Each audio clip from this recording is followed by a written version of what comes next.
Hoje a gente vai conversar sobre uma das empresas mais famosas e mais conhecidas que a gente tem aqui na Bolsa Americana.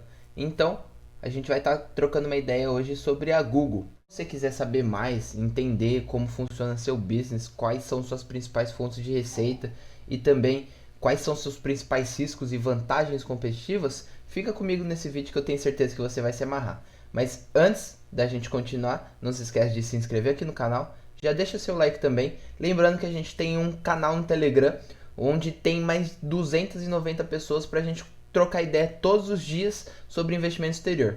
Então, se você tiver qualquer dúvida, eu sugiro que você entre lá, que eu te espero. Fechou? Então, sem mais delongas, vamos direto pro vídeo.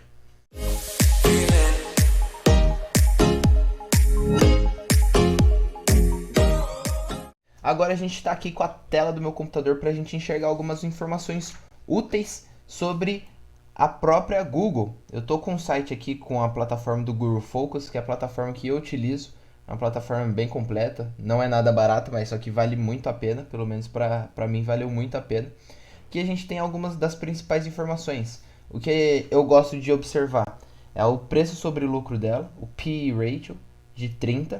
A gente tem um ROI, olha esse ROI, de 17, um ROA de 13%, muito altos, tem uma dívida sobre patrimônio praticamente inexistente. Além disso, olha esse current ratio, essa liquidez corrente, de 3,66, um número extremamente elevado e muito bom até para o setor propriamente de tecnologia.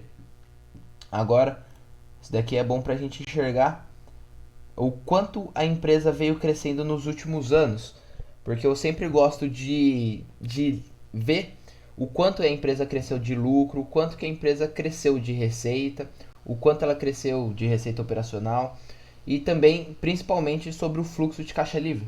E aqui a gente tem todas essas informações. Aqui, ó, o earnings per share, que é o lucro por ação, nos últimos 5 anos subiu cerca de 18,9% ao ano e nos últimos 10 anos cresceu cerca de 13,9%. Então, a receita vem crescendo em média aí 19% em linha. A receita operacional também, a gente vê uma crescente de 14, 17 e 8% para 10, 5 e 1 anos. Isso daqui são todos os números por ação. E aqui, ó, olha o fluxo de caixa livre, o quanto vem crescendo. É incrível. Mas uma coisa é a gente falar de números e outra é a gente observar. Então aqui a gente consegue ver a evolução nos últimos anos também graficamente. Então fica muito mais simples para a gente enxergar. Então, ó, receita por ação só veio nessa bordoada crescendo dia após dia, ano após ano, na verdade, para ser mais exato. Ó, o earnings per share, a gente coloca aqui também. O lucro por ação veio crescendo muito. Vou colocar aqui nos últimos 10 anos que fica melhor. Veio crescendo muito. Esse ano foi um ano de não recorrente. Teve um pagamento de impostos, se eu não me engano, que foi acabou distorcendo muito o, o lucro por ação, né? O lucro líquido, na verdade, que acabou destoando no lucro por ação. A gente vê aqui também, na parte de ratios, a gente pode ver a margem líquida. A margem está com uma tendência de queda, mas caiu lá de 29% para 21%. Uma margem líquida dessa. Querendo ou não, isso daqui se baseia no lucro líquido. Então pode ser simplesmente um efeito contábil, enfim. Tem que ficar atento a isso. Deixa eu ver o que é mais interessante para a gente olhar aqui. Ó. O fluxo de caixa livre por ação. Daqui eu gosto de enxergar muito. Olha essa escada aí. Ela vem, sobe, lateraliza, sobe, lateraliza, sobe. E partiu lá em 2010 de 13 para em 2019 bater 44. Multiplicou aí por 3 vezes em 10 anos. Um número extremamente positivo para a gente. E agora a gente vai dar uma olhada aqui na questão das suas formas de receita. É bem importante a gente enxergar. Aqui eu tô com um balanço de 2019 aberto para a gente ver na prática e dar uma olhada nisso. A Google ela tem basicamente duas grandes formas de receita, que é as fontes de receita de advertising, que é a forma que ela anuncia e tudo mais, as propagandas, e a parte que não envolve propaganda. A parte de advertising que a gente vê aqui, ó, Google Advertising, representa cerca de 83,9% da receita geral. Então, basicamente, toda a receita do Google é proveniente simplesmente da divulgação, do tráfego e tudo mais. Mas, dentro disso, a gente tem uma certa segregação, que ó, dentro da plataforma de busca do Google, a gente tem aí cerca de 98, que representa cerca de 61% da receita geral. O YouTube Ads representa cerca de 15 bilhões, que dá cerca de 9% da receita geral. O Google Network Members, isso daqui é interessante a gente conversar, porque são as participações dentro do AdMob, AdSense e do Ad Manager, que são os próprios parceiros que eles têm.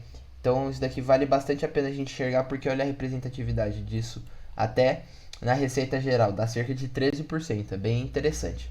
Mas é óbvio que a parte da pesquisa do Google, as divulgações, as propagandas nas pesquisas do Google representam praticamente mais da metade da receita, com 98 bilhões de dólares apenas em 2019. Aí lembrando que nessa parte de YouTube Ads, não está contando o YouTube Premium, aquela assinatura do Google. Então ele vai se encaixar aqui, ó, em Google Other.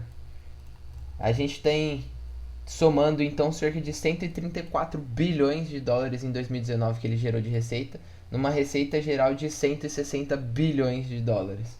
Então representa quase 84%. Além disso, a gente tem o Google Cloud, que representa 5% da receita como um todo. Esse Google Cloud nada mais é do que o que eles chamam de GCP, que é o Google Cloud Platform, e também inclui o G Suite, que são as ferramentas que tem online, as planilhas online, Google Drive e tudo mais. Então, eu acredito que a parte da receita seria isso. Agora, a gente tem aqui, ó, se você der um Ctrl F e pesquisar por Risk Factors, você vai enxergar os principais fatores de risco. Mas aqui eu vou resumir para vocês os principais pontos de risco que eu tinha anotado sobre a própria Google. Concentração da receita em anúncios, daqui é óbvio, algo que representa 84% da sua receita como um todo acaba te deixando frágil. Então é uma concentração muito grande, é uma coisa que eu acabo sempre evitando nas empresas. Eu gosto de pegar empresas como a Microsoft, que tem uma grande diversificação nas suas fontes de receita. E por quê? Na sua concentração ela pode ser afetada com gastos reduzidos de seus clientes, ela pode ter perda de parceiros e também algumas tecnologias de bloqueio e também tecnologias que acabam afetando os próprios anúncios. Imagina se alguém inventa algum bugzinho que quando você entra nas páginas do Google ou YouTube, você consegue utilizar eles e não aparece nenhuma propaganda. Isso daqui é um risco bem grande para o Google, né? Então eles têm que ficar bastante atentos a isso. E eles vêm tentando mitigar isso de diversas formas, sempre desenvolvendo, buscando e até muitas vezes pagando por quem mostrar bugs e falhas nos seus sites. Além disso, ela está encontrada no setor de alta competitividade, que a gente consegue ver, ó, ela está na indústria de mídia interativa e o seu setor como um todo, né, são conteúdos de internet e informação. Basicamente é um setor extremamente competitivo, apesar do Google ser o top, ser a parte high level. A gente sempre precisa ficar atento a isso, porque pode vir alguma tecnologia disruptiva e tirar muito o market share do próprio Google. Além disso, eles têm que ficar bastante atento com o cybersecurity. Então eles precisam ter uma credibilidade muito grande na distribuição de seus conteúdos e também como eles acumulam muitos dados, eles têm que saber criptografar isso da forma certa, enfim, fazer todo o operacional por trás para que esses dados não sejam divulgados, não caiam na mídia, né? E além disso, eles têm exposição mundial, cerca de 54% da receita derivada de outros países que não são os Estados Unidos, então tem exposição a outras moedas, então você pega a fragilidade de moedas, inflação de países. Além disso, eles têm um ponto que, como eles recebem, e eles pagam em dólar, na verdade, e o pessoal de outros países acaba pagando, vamos dar um exemplo aqui no Brasil, em real. Isso daí é algo que a gente precisa ficar bastante atento. beleza? E também, isso daqui eu acho que é um dos principais, né, depois da concentração na receita, é esse daqui, é o cuidado com os próprios usuários. Eles têm que ficar muito atentos a isso, porque imagina que eu sou um cara meio lelé da cuca aí, e eu quero fazer um anúncio e propagar ele para todo mundo utilizando a plataforma de Google. Eu tenho muito dinheiro e eu vou gastar 1 milhão por dia. Imagina o quanto que não vai alcançar um anúncio desse, certo? Mas imagina que eu tô falando de política, eu tô fazendo spam, eu tô seguindo algumas políticas do próprio site que não são muito viáveis, mas o site não consegue ter um controle muito grande sobre esses anúncios. Fica complicado para a empresa, né? Você vai acabar tendo uma perda muito grande dos clientes dos seus clientes, né? Porque o que o Google ele ganha é quando os seus clientes eles têm sucesso no tráfego. Então, se eles não tiverem sucesso nesse tráfego, ele vai perder muita receita e vão aparecer novas tecnologias abordando esse market share latente que o Google deixou para trás. Beleza? Agora que a gente já falou sobre os riscos, vamos falar sobre as vantagens competitivas. A primeira é a mais óbvia, que é o branding, que é a marca do Google. Tem também um alto custo de troca, um high switching cost, já que quando você se acostuma a utilizar de uma plataforma, é muito difícil você trocar para outra. Além disso, eles têm uma vantagem competitiva que pouco se fala por aí, mas eu gosto de divagar ela bastante, que é o switching cost. O switching cost não, na verdade é o custo do pedágio. Vamos supor, você quer ir de A para B, mas só que para te carregar de A para B, você tem um pedágio no meio. Se você quiser chegar até B, você vai ter que pagar o pedágio, certo? E o Google faz simplesmente isso. Tá, você tem um conteúdo legal, você acha que muitas pessoas vão se interessar? Tá bom. Vou entregar ele organicamente para 1, 2% da sua audiência. E se você quiser alcançar mais pessoas, paga o pedágio. E é simplesmente isso, é um custo, é, uma vantagem competitiva muito grande. E além disso, tem o networking effect. Porque imagina, você começa a utilizar planilhas Google e tudo mais, sua empresa começa a estudar, a usar toda essa plataforma, você começa a utilizar o do Gmail também, então você acaba tendo o efeito do network.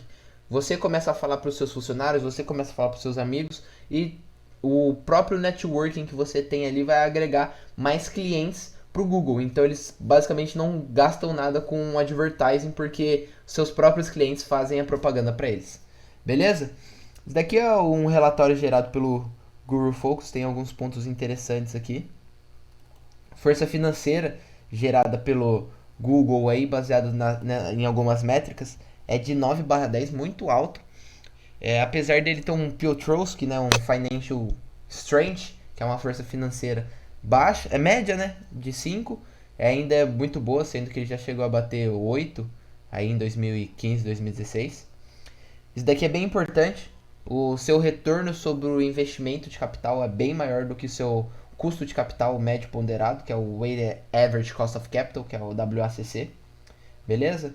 É extremamente rentável, 9 de 10 também. Olha esse crescimento. Isso daqui, se alguém te perguntar o que é curva exponencial, você mostra esse gráficozinho.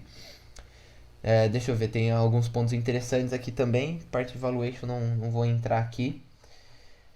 Mas o ponto que eu queria chegar aqui, na competição, né? Aqui estão listados os principais.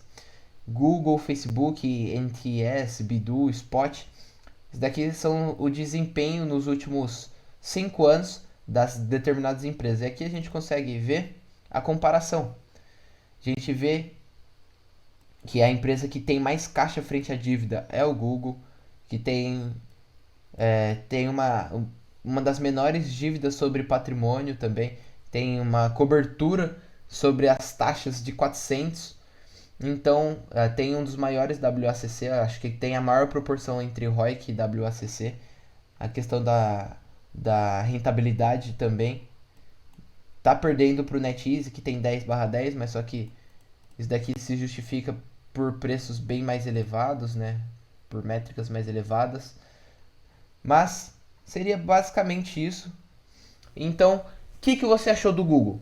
Você investiria nessa empresa? Você acha que vale a pena investir? Para você, o preço do Google importa? O preço do Google não importa? Pode ser um momento de entrada agora ou não? Comenta aqui embaixo que eu quero saber se você acha interessante ter Google na carteira, se você tem, se você vai comprar. Beleza? Lembrando que isso não é uma recomendação. Eu trouxe aqui diversos pontos para você fazer sua própria análise. Beleza? Então espero que vocês tenham gostado desse vídeo e até mais.